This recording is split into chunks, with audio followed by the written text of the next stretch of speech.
Jadi kata Ibnu Athaillah tadi, yang pertama sekali niat ni. Karena itulah Rasulullah SAW menegaskan innamal a'malu binniat. Kita jaga niat itu dalam sembahyang tu, sengaja aku sembahyang fardu maghrib 3 rakaat makmum kerana Allah, kita jaga. Tapi niat yang lebih penting lagi itu, kita beribadat sembahyang tadi semata-mata Allah, yang kita mau Allah, itu kita lupa.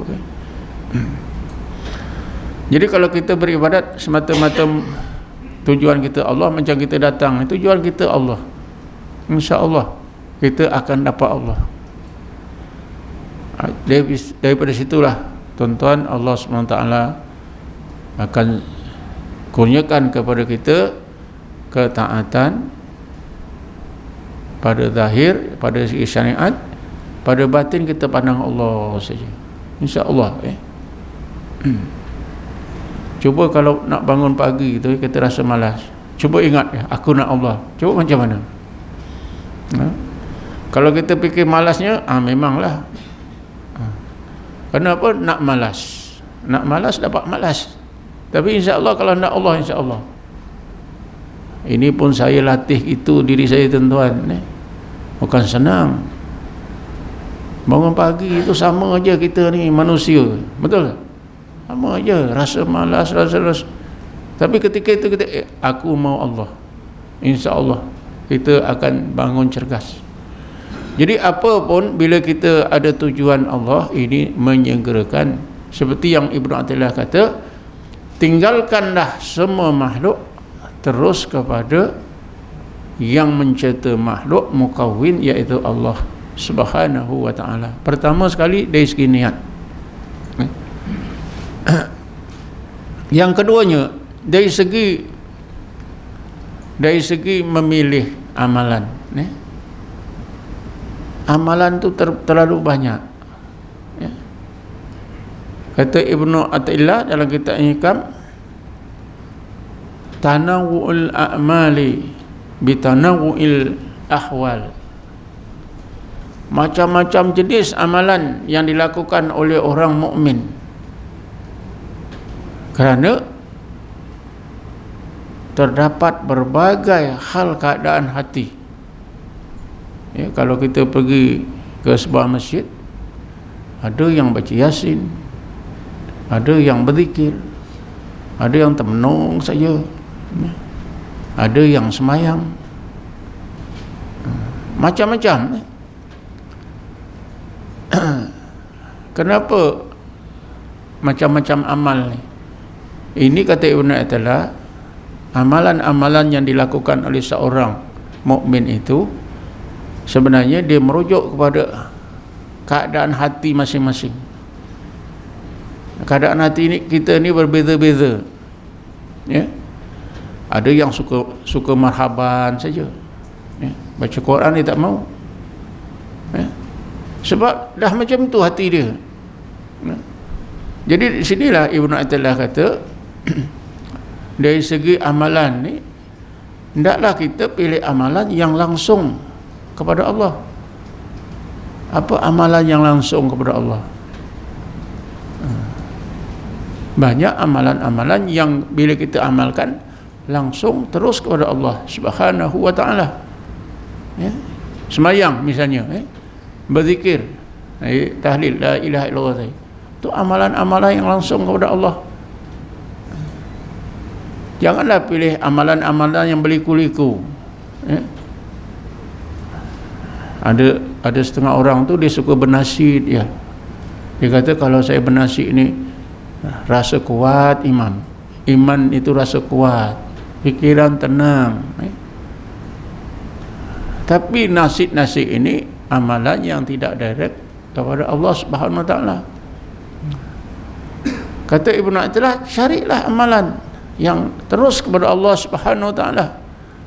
Sebab itulah Syekh Junaid dia kata, bila tanya orang kenapa Nabi sebut afdalul zikri la ilaha illallah, kenapa engkau ini ya Syekh suka menyebut Allah saja?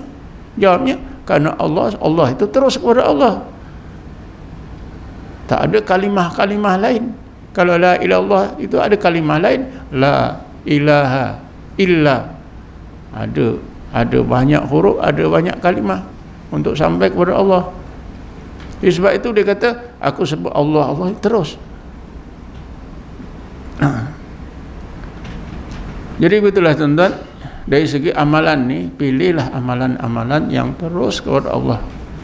Antaranya ialah berzikir, baca Quran, bertasbih, bertahmid, bertakbir. Ini semua amalan-amalan yang terus kepada Allah Subhanahu Wa Taala. Maknanya banyakkan perkara-perkara ini. Yang lain tu bukan tak boleh buat, berjanji bukan tak boleh baca, nasid bukan tak boleh diamal, boleh. Maksud orang-orang sufi ini, janganlah diutamakan perkara-perkara itu. Bernasid siang malam, berzikir tak pernah. Bernasid siang malam, sikit-sikit nasid, sikit-sikit nasid, ya. Tapi berzikir tak mau. Zikir 100 kali dah tidur. Jadi dari segi amalan pun, amallah, carilah amalan yang terus menuju kepada Allah Subhanahu Wa Taala. Kemudian kata setengah ulama, kita belajar pun hendaklah belajar daripada orang-orang yang terus kepada Allah Subhanahu Wa Taala. Maknanya kita cari ulama yang memang bila beramal itu terus kepada Allah Subhanahu Wa Taala, tidak beliku, ya. Sebab itulah Ibnu Athaillah dia sebutkan, ya, la tarhal minal kaunin ila kaunin ka khimarir raha al makanul ladzi irtahala ilahi walladzi irtahala minhu.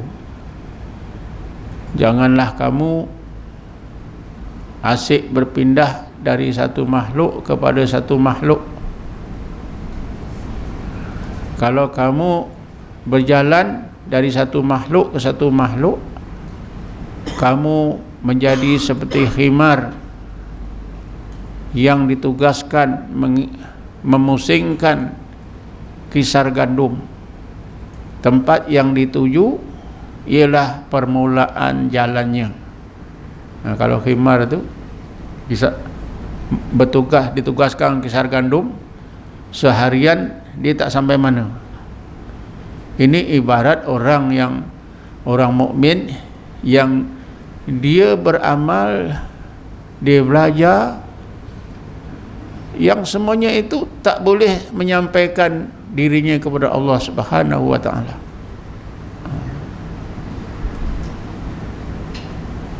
Misalnya tadilah, dia beramal dengan nasi, dengan itu, dengan ini, tapi amalan yang direct kepada Allah ditinggalkan.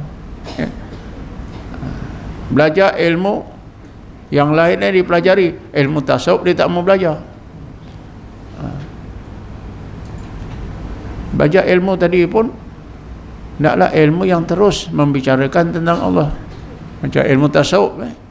Amalan begitu juga. Kemudian satu lagi tadi, kalau kita nak dampingi ulama, mestilah ulama yang terus memimpin kita kepada Allah Subhanahu Wa Taala.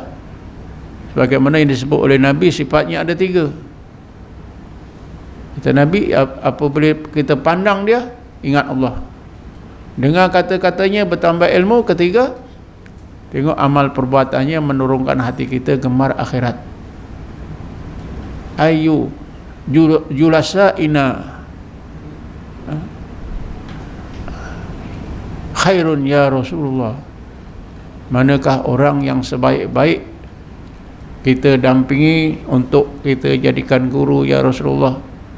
Rasulullah menjawab, man zakarakumullah ru'yatuhu wa zada ilmukum mantiquhu wa gharrabakum fil akhirati amaluh. Rasulullah menjawab, yaitu orang yang apabila kamu lihat,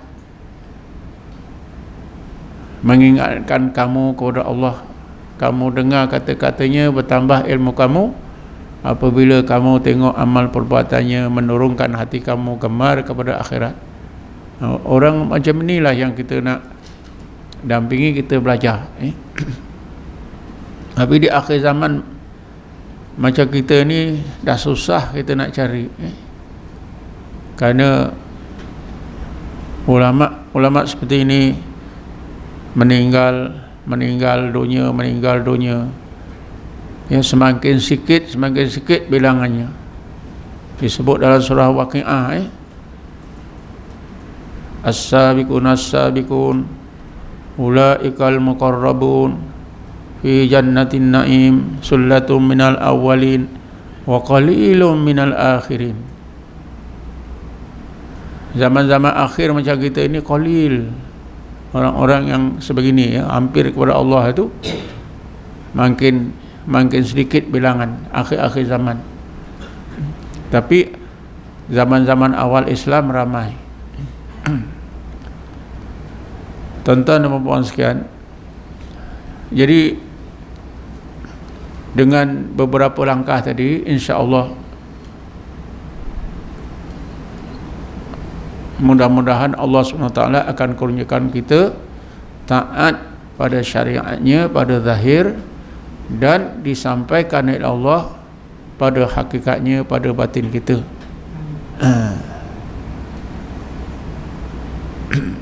Jadi kerana itulah ada syariat, ada hakikat.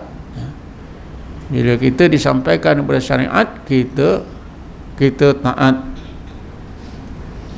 Bila disampaikan pada hakikat, kita memandang Allah Subhanahu wa taala.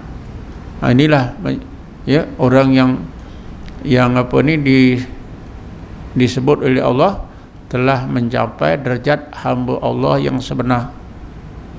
Wa ma khalaqtul jinna wal insa illa liya'budun. Aku tak jadikan jin dan manusia kecuali semata-mata supaya jin dan manusia itu dapat hikmah menjadi hamba-Ku, zahir dan batin. Zahirnya taat pada syariat, batinnya terus memandang Allah Subhanahu wa taala. Sebab itulah tadi pada awal kuliah saya sebutkan satu ayat, ayat 58 di surah Yunus. Bismillahirrahmanirrahim. Qul bi fadlillahi wa bi rahmatihi fabidzalika falyafrahu huwa khairum mimma yajma'un. Ajarkan ya Muhammad kepada umatmu supaya umatmu itu merasa suka dan gembira kerana telah menerima berbagai kurnia dan rahmat Allah, terus memandang kurnia dan rahmat Allah. Kalau mereka begitu, itu adalah lebih baik daripada mereka suka gembira memandang apa yang mereka lakukan. Ya, kita memandang rahmat Allah, memandang Allah itu lebih baik daripada kita teringat kepada amal-amal baik kita. Ini Allah tegaskan, huwa khairu mimma yajma'un. Mimma yajma'un itu ialah amalan kita. Jadi kita ada dua pilihan, sama ada kita pandang merasa amalan kita atau pandang Allah, rahmat Allah. Allah bagi tahu kita, pandanglah rahmatnya, pandanglah Allah, itu lebih baik.